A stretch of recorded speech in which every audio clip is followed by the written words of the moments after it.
예, 자, 계속 이어서 신념의 필터, 가치와 신념의 필터 이 얘기를 조금 더 부연 설명을 해보겠습니다. 자, 근데 여러분들이 아마, 음, 뭐 이렇게 또 생각을 할 수가 있습니다. 아니, 무슨 인생을 이렇게 뭐 복잡하게, 까탈스럽게 살려고 하냐. 그냥 뭐, 그때그때 상황에 맞춰서 그렇게 살면 되는 것이지.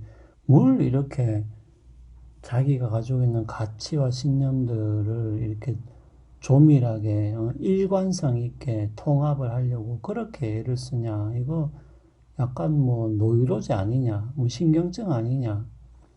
어? 뭐 굳이 이렇게 할 필요가 있냐. 라고 여러분들이 이야기를 할 수도 있고 또 그렇게 느낄 수도 있습니다.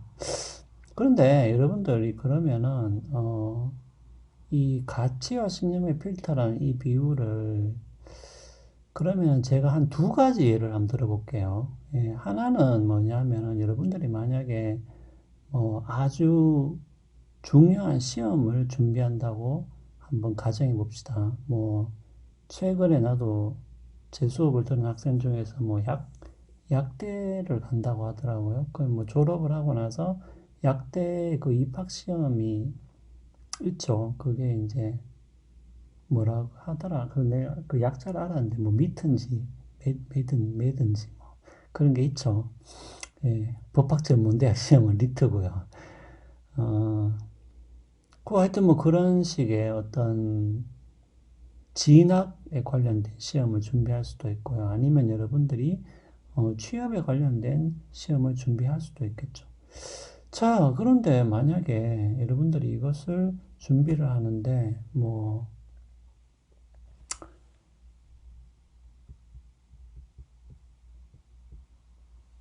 친구가, 우울해해서, 어, 뭐, 휴일에 어디 가자.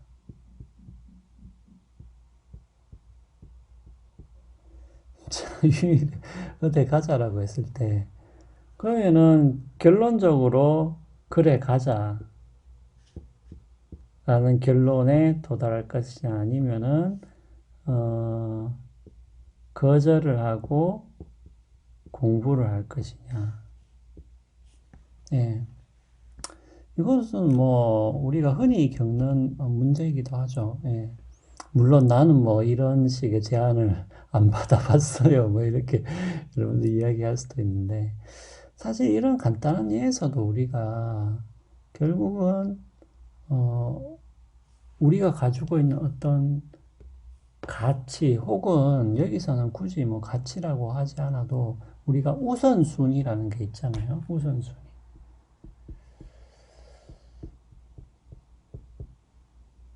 이 우선순위에 따라서 뭐냐면은 여러분들이 이런 사태를 판단해서 어떤 결론에 어, 도달을 하게 되죠. 도달을 하게 되는데 그러면은 이 우선순위가 나름대로 뭡니까? 나름대로 우선순위가 이렇게 정해져 있고 음,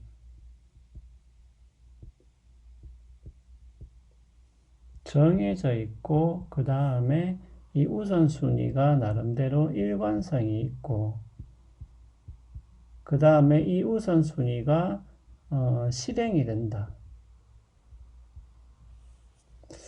자, 요게 여러분들 중요한 것이죠. 자, 그 말은 뭡니까? 내가 지금 어떤 중요한 시험을 준비를 하고 있는데 그 어떤 사람은 이 시험에 대해서 나름대로의 우선순위가 있어요. 그러니까 이럴 때는 이렇게 하고 우선순위가 정해져 있고 그 다음에 이 우선순위가 일관성이 있고 그 다음에 이 우선순위를 자기가 실제로 실행하는 사람이 있다고 합시다. 근데 어떤 사람은 똑같이 시험 준비를 하는데 우선순위가 없어. 우선순위가 없어요. 자, 그러면 이렇게 우선순위가 없는 사람은 뭡니까? 그때 상황에 반응을 하는 수밖에 없겠죠. 친구가 우울해서 휴일에 가자라고, 어디 가자라고 했을 때 이 사람은 뭡니까? 그러면은 그때 친구와 만나서 뭡니까? 친구의 상태를 보고 자기 마음에 떠오르는 어떤 감정들이 있겠죠. 친구가 좀 불쌍하게 보인다. 아, 친구가 좀 위험한 것 같은데, 아니면, 아, 그래도 내가 지금 밀린 게 많은데 못 따라가겠다. 이런 여러 가지 생각들이 있겠죠. 그럼 그 중에서, 어떤 생각들을 기준으로 해서 평가를 해야 되는데, 이 사람은 기본적으로 그런 시험을 준비하는 데 대한 우선순위 같은 것이 정해져 있지 않기 때문에 결국은 그때그때 상황에서 자기 마음에 떠오르는 감정에 따라서 이 사태를 판단을 하는 수밖에는 없겠죠. 예. 그렇기 때문에 그 사람은 어떤 부분에서는 자기가 혼란스럽다라고 느낄 겁니다. 왜냐하면은 자기 마음속에 뭡니까? 여러 가지 우선순위들이 떠오르는데 그것을 자기가 한 번도 정리를 해 놓은 적이 없죠. 그 사람은. 하지만 이렇게 우선순위가 있고 나름대로 이렇게 일관성 있게 이 우선순위가 조직되어 있는 사람들은 이 사태에 대해서 나름대로 판단해서 결론을 내릴 수가 있는 거겠죠. 그러니까 그 사람은 혼란스럽다고 느끼지는 않을 겁니다. 아마 나름대로. 왜냐하면 나름대로의 우선순위에 따라서 판단을 할 수가 있기 때문에 그렇죠.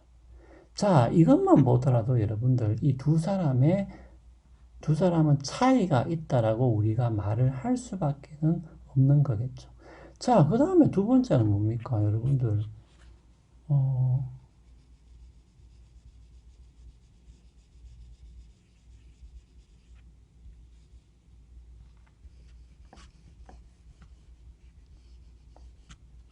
여러분들 연애를 한다라고 했을 때도 마찬가지죠. 우리가 연애를 한다. 그 사귄다. 그래서 내가 어떤 행동을 한다라고 했을 때, 자, 여러분들 보세요. 결국 여기서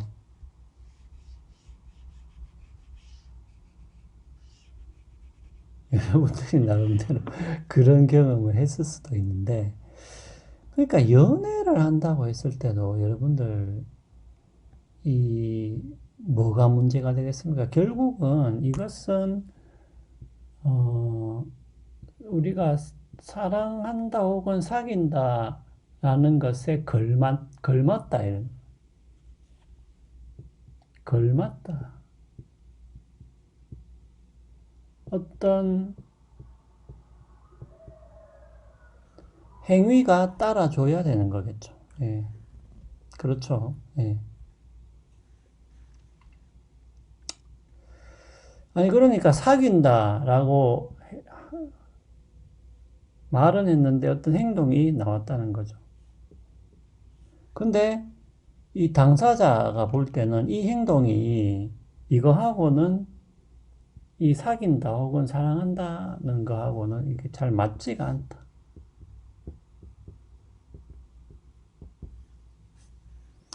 자, 이렇게 됐을 때 분명히 우리가 나름대로 뭡니까? 불만을 제기할 수가 있잖아요. 아니, 사귄다, 사랑한다라고 했는데 도대체 여기서 나오는 네가 하는 행동은 사귄다, 사랑한다라는 거하고는 뭔가 안 맞다, 안 맞지 않느냐. 예. 그렇게 우리가 말을 할 수가 있잖아요. 예. 그래서 여기서는 우리가 이렇게 맞지 않을 때 우리는 이 사람이 가지고 있는 가치와 신념이 어떤 식으로 조직되어 있는지를 묻지 않을 수가 없죠, 사실은. 예.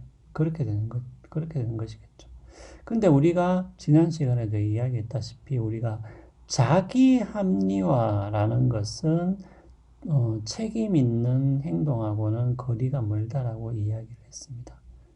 자, 그 말은 뭐냐면 어떤 사람은 이렇게 자기 나름대로의 가치나 신념들이 일관성 있게 조직되어 있지 않은 경우에는 뭐예요? 자기는 자기 스스로 그냥 사랑한다, 사귄다라고 실제로 믿고 있는데, 이 믿음하고 이 행동이 어긋난다라는 것을,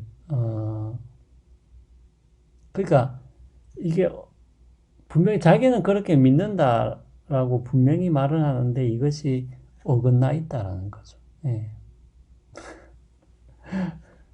이런 게 이제 자기 합리화죠. 첫 번째는 이것이 어긋나 있는 것을 알면서도 자기가 계속 사랑한다, 사귄다라고 이야기하는 자기 합리화가 있는가 하면, 또 어떤 사람은 자기는 진짜로 이렇게 믿고 있는데 이 행동과 자기의 이런 믿음이 어긋난다라는 것을 또 모르는 사람도 있죠. 예. 예, 그러니까 사실은 이런 것만 보더라도 우리가 지금 이 신념과 가치의 필터라는 것을 우리가 쉽사리 무시를 하거나, 이거 뭐 굳이 이렇게 살아야 되나, 이렇게 함부로 쉽게 이야기할 수는 없다라는 것을 우리가 알 수가 있습니다. 예. 그러니까 결국은 우리가 이렇게 차이가 났을 때는 이 사람의 신념과 가치의 필터가 어떻게 조직되어 있는가, 그리고 나의 신념과 가치의 필터가 어떻게 조직되어 있는가라는 것을 점검을 해볼 수가 있어야 되겠죠. 물론 우리가 어, 이것에 대해서 너무 가혹하게 평가를 하는 것은 당연히 우리가 삼가해야 되겠죠. 왜냐하면은 우리 각자는 이것을 될 수 있으면은 일관성 있게 조직하려고 노력을 하는 것이지, 이것이 완벽하게 일관성 있게 조직되어 있지는 않죠. 모든 사람들이. 예, 그렇기 때문에 우리가 이렇게 일관성 있게 조직을 하려고 이제 노력을 해야 되는 것이겠죠. 예. 그런 부분에서 우리가 조금은 너그러울 필요는 있습니다. 하지만은 우리가 이것을 최대한 일관성 있게 조직하려는 책임을 지느냐, 지지 않느냐라는 것은 굉장히 큰 뭡니까? 차이가 있는 것이죠. 만약에 이것을 일관성 있게 조직하려는 책임을 지지 않게 되면은 바로 이런 문제. 이렇게 실제로 사귀는데, 사귄다라는 믿음과 신념, 신뢰에 걸맞지 않는 행동들이 나오는데, 이것을 어떻게든 해결할 수 있는 방법이 없어져 버리겠죠. 만약에 이 사람이 자신의 신념과 가치의 필터를 반성하지 않게 된다면. 네. 자, 그렇기 때문에 우리가 이것은 결코 쉽게 간과할 수 있는 문제가 아니라는 것을 알 수 있습니다. 자, 그러면 우리가 다음 시간에는 도대체 그러면 우리가 책임성이라는 것이 왜 그렇게 중요한 것인가? 라는 부분, 문제를 한번 이야기해 보도록 하겠습니다.